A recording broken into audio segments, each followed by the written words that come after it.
Magandang araw mga ka-adventure. Andito tayo ngayon sa baybay ng Barangay Villabota para tuklasin ng isa sa mga paborito kong sipod, ang saang. Tara, samahan niyo ako sa ating mini adventure dito sa dagat.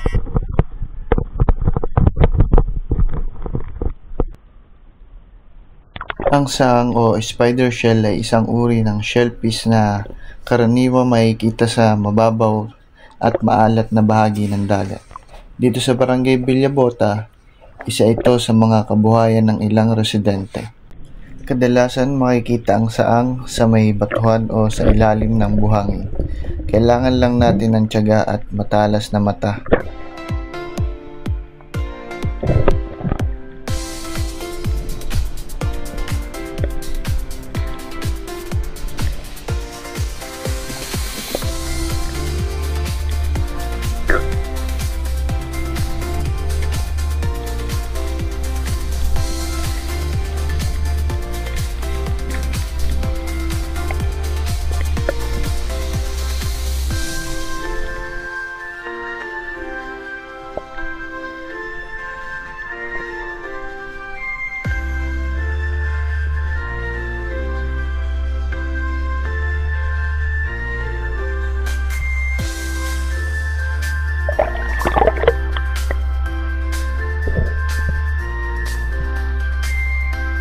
Ito na mga ka-adventure, nakakita na tayo ng sahang, hindi lang isa kundi tatlo pa.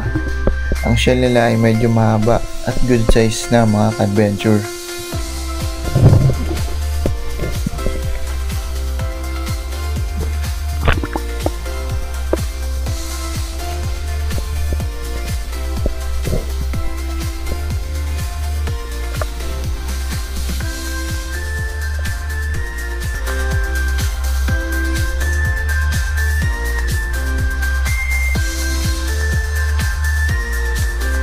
At dito nga ay nakapana tayo ng isang manikis o timbungan. Sa English naman ay goatfish kung tawagin.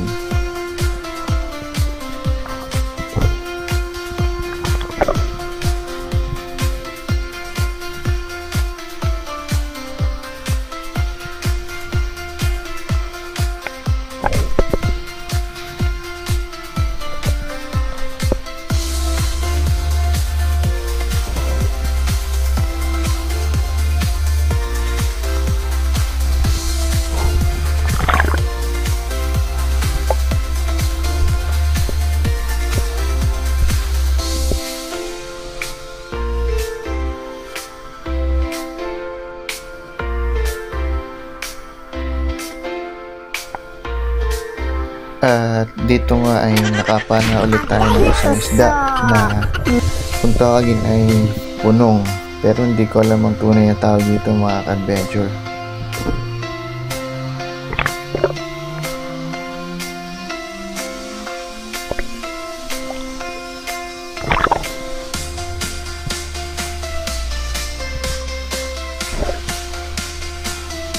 Itong malaking batong mga ka-adventure ay isa sa puntahan ng mga naliligo dito at isa ito sa sikat na puntahan dito ng mga bata o matanda kasi napakalaki ng batong ito mga ka-adventure. Kung tawagin dito sa amin ay zero kasi pugis bilog siya at laki talaga mga ka-adventure. Tara mga ka-adventure, samahan niyo pa ako maghanap at panoorin ang kagandahan sa ilalim ng dagat. Let's go!